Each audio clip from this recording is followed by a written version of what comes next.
पिछली वीडियो में हमने नेताजी का चश्मा नामक कहानी पढ़ी थी, जिसमें हमने कैप्टन चश्मे वाले की देशभक्ति देखी थी और इस कहानी के माध्यम से यह सीखा था कि देश का प्रत्येक नागरिक, बड़ा हो या बच्चा, राष्ट्र हित में अपना योगदान दे सकता है। अब इस पाठ के अभ्यास के प्रश्न हैं। पहला प्रश्न, सेनानी न होते हुए भी चश्मे वाले को लोग कैप्टन क्यों कहते थे? तो यह प्रश्न बार बार बोर्ड परीक्षा में पूछा भी जाता है। तो इसका उत्तर इस प्रकार से समझते हैं कि चश्मे वाले की देशभक्ति की प्रबल भावना के कारण लोग उसे कैप्टन कहते थे, क्योंकि कस्बे के चौराहा पर नेताजी सुभाष चंद्र बोस की प्रतिमा लगी थी, लेकिन उस पर चश्मा नहीं था। यह बात चश्मे वाले को बुरी लगती थी, बल्कि उसे दुखी करती थी। इसलिए वो अपनी छोटी सी दुकान में उपलब्ध गिने चुने फ्रेमों में से एक नेताजी की मूर्ति पर फिट कर देता था। तो उसकी देशभक्ति की भावना ही उसे इसके लिए प्रेरित करती थी। दूसरा प्रश्न है कि हालदार साहब ने ड्राइवर को पहले चौराहे पर गाड़ी रोकने के लिए मना किया था, लेकिन बाद में तुरंत रोकने को कहा। तो इसके आधार पर इन प्रश्नों के उत्तर देने हैं कि पहला है, हालदार साहब पहले मायूस क्यों हो गए थे? तो इसका उत्तर होगा कि हालदार साहब ने सोचा कि कस्बे के चौराहे पर नेताजी की मूर्ति तो लगी होगी, लेकिन उस पर चश्मा नहीं होगा, क्योंकि मूर्तिकार चश्मा बनाना भूल गया और कैप्टन की मृत्यु हो गई। तो इसलिए हालदार साहब मायूस हो गए थे। इसका दूसरा खंड है कि मूर्ति पर सरकंडे का चश्मा क्या उम्मीद जगाता है? तो इसका उत्तर ये होगा कि मूर्ति पर सरकंडे का चश्मा यह उम्मीद जगाता है कि लोगों में देशभक्ति की भावना जीवित है, वह कभी समाप्त नहीं होगी और बच्चों के रूप में आने वाली पीढ़ियां इस भावना को आगे बढ़ाती जाएंगी। इसका तीसरा खंड होगा कि हालदार साहब इतनी सी बात पर भावुक क्यों हो उठे? इसका उत्तर इस प्रकार होगा कि कैप्टन की मृत्यु के बाद हालदार साहब को लगा था कि अब मूर्ति पर चश्मा नहीं होगा। जब उन्होंने बच्चों द्वारा बनाया गया सरकंडे का चश्मा मूर्ति पर देखा तो इसमें उन्हें भावी पीढ़ी की देशभक्ति की भावना दिखाई दी, जिस पर वे भावुक हो गए। अब है प्रश्न क्रमांक तीसरा, आशय स्पष्ट कीजिए कि हालदार साहब बार बार सोचते क्या होगा उस कौम का जो अपने देश की खातिर घर गृहस्थी, जवानी, जिंदगी सब कुछ होम कर देने वालों पर भी हंसती है और अपने लिए बिकने के मौके ढूंढती है। तो इसका आशय ये है कि हालदार साहब बार बार यह सोचते थे कि हमारे महापुरुष अपना घर, अपनी गृहस्थी, अपनी जवानी और अपना संपूर्ण जीवन देश के ऊपर न्यौछावर कर देते हैं, और कुछ लोग ऐसे भी होते हैं जो उनकी देशभक्ति का मजाक बनाते हैं। इतना ही नहीं, वे स्वयं बिकने अर्थात विश्वासघात करने के अवसर भी ढूंढते हैं। तो ऐसे कौम अर्थात ऐसे लोगों के समूह का निश्चित ही पतन होता है। प्रश्न क्रमांक 4 है कि पान वाले का एक रेखाचित्र प्रस्तुत कीजिए। तो इसका उत्तर है कि रेखाचित्र गद्य की एक विधा होती है। विधा अर्थात प्रकार होता है। तो इसमें शब्दों के द्वारा किसी व्यक्ति के व्यक्तित्व को बताया जाता है। तो इस कहानी में पान वाले के बारे में बताया गया है कि पान वाला एक काला, मोटा और खुश मिजाज अर्थात हमेशा खुश रहने वाला आदमी था।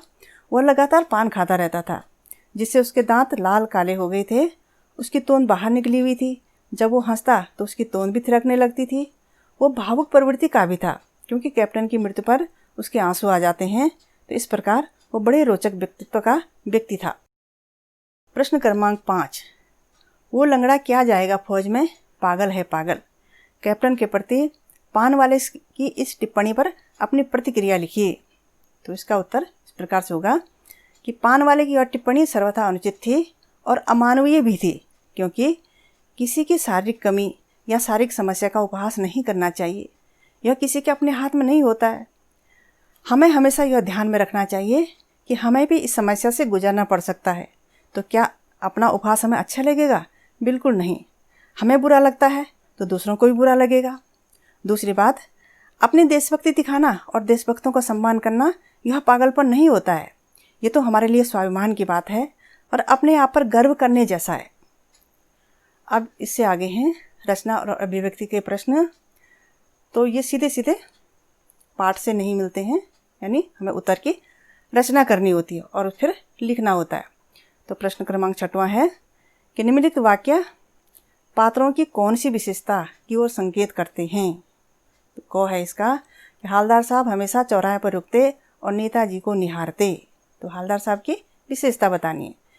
तो उनकी पहली विशेषता हो जाएगी कि देशभक्ति और महापुरुषों का सम्मान करना, और दूसरा होगा कि नेताजी के व्यक्तित्व से प्रभावित होना।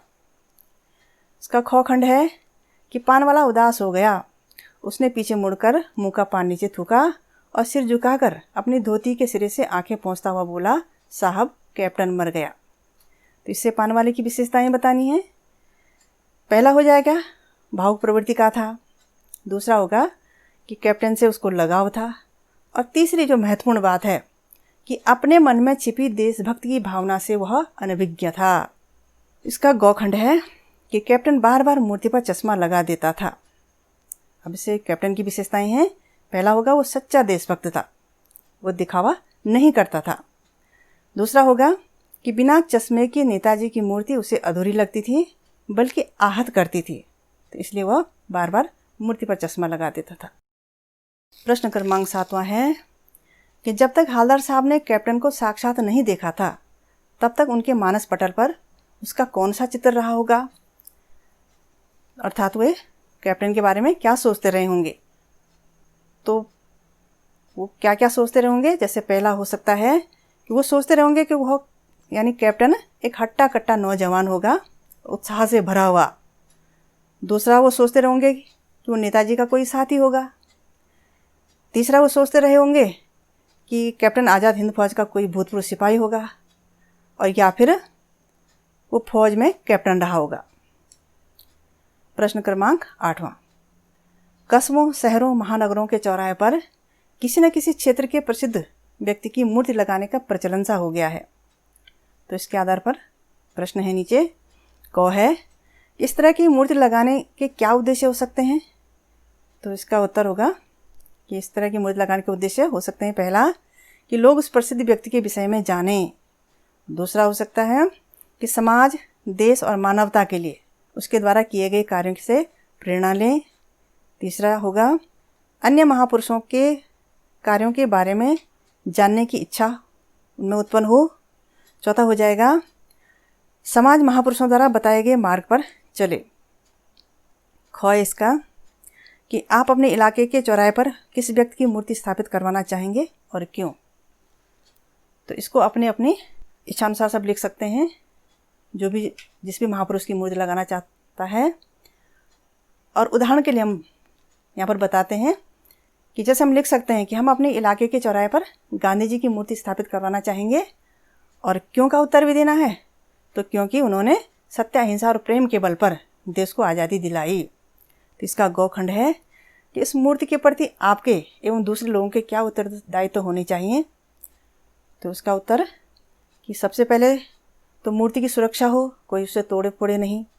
दूसरा, उसकी स्वच्छता, साफ सफाई का ध्यान रखें सभी। तीसरा हो जाएगा कि मूर्ति का किसी प्रकार से कोई अपमान न हो। और चौथा हो जाएगा कि समय समय पर रंग इत्यादि से उसमें नयापन लाया जाता रहे। अब है प्रश्न क्रमांक 9वां कि सीमा पर तैनात फौजी ही देश प्रेम का परिचय नहीं देते। हम सभी अपने दैनिक कार्यों में किसी न किसी रूप में देश प्रेम प्रकट करते हैं, जैसे सार्वजनिक संपत्ति को नुकसान न पहुंचाना, पर्यावरण संरक्षण आदि। तो अपने जीवन जगत से जुड़े ऐसे और कार्यों का उल्लेख कीजिए और उन पर अमल भी कीजिए। तो इसका उत्तर कि जीवन जगत से देश प्रेम के क्या क्या कार्य हो सकते हैं। पहला जैसे कि बिजली पानी की बचत करना। दूसरा हो जाएगा पेट्रोल गैस आदि के रूप में ईंधन की बचत करना। तीसरा हो जाएगा स्वच्छता रखना और लोगों को भी इसके लिए जागरूक करना। चौथा हो जाएगा शिक्षा के क्षेत्र में जो अभावग्रस्त लोग हैं उनका सहयोग करना। पांचवा, अंधविश्वास और कुप्रथाओं से लोगों को मुक्ति दिलाने का प्रयास करना। छठवां, स्वास्थ्य के प्रति लोगों को जागरूक करना तथा महामारियों के विषय में सचेत करना। सातवां, महापुरुषों का सम्मान करना। और आठवां है कि अपने देश की कभी भी निंदा न करना। अब प्रश्न क्रमांक 10वां, निम्नलिखित पंक्तियों में स्थानीय बोली का प्रभाव दिखाई देता है। आप इन पंक्तियों को मानक हिंदी में लिखिए। तो मानक अर्थात जो मान्य है, तो वर्तमान में जो प्रचलन में है उस हिंदी में हमने इसे लिखना है। तो पहला जैसे कोई ग्राहक आ गया समझो, तो प्रचलित भाषा क्या है कि कोई ग्राहक आ गया समझो। आगे है उसको चौड़े चौखट चाहिए, तो उसकी मानक हिंदी हो जाएगी, उसको चौड़े चौखट वाला फ्रेम चाहिए। आगे है तो कैप्टन किधर से लाएगा, तो इसका हो जाएगा तो कैप्टन कहाँ से लाएगा। और उससे आगे है तो उसे मूर्ति वाला दे दिया, उधर दूसरा बिठा दिया, इसका हो जाएगा तो उसको मूर्ति वाला फ्रेम दे दिया और मूर्ति पर दूसरा फ्रेम लगा दिया। अब है 11वां प्रश्न कि भाई खूब क्या आइडिया है। तो इस वाक्य को ध्यान में रखते हुए बताइए कि एक भाषा में दूसरी भाषा के शब्दों के आने से क्या लाभ होते हैं। अब आइडिया शब्द अंग्रेजी का है और इसका हिंदी अर्थ होता है युक्ति या विचार। यहाँ आइडिया शब्द के प्रयोग से वाक्य सरल हो गया है और दैनिक व्यवहार का जैसा, बोलचाल का जैसा हो गया है। दूसरा कि एक भाषा में दूसरी भाषा के प्रयोग से भावों की अभिव्यक्ति करना आसान हो जाता है। अब हैं प्रश्न क्रमांक 12, 13 और 14 अर्थात अव्यय, वाक्य और वाच्य। तो ये हमारे व्याकरण के पाठ्यक्रम में हैं, इन्हें हम व्याकरण में विस्तार से पढ़ेंगे। और अगली वीडियो में पाठ्य पुस्तक क्षितिज के अंतर्गत ही काव्य खंड का पहला पाठ सूरदास के पद पढ़ेंगे।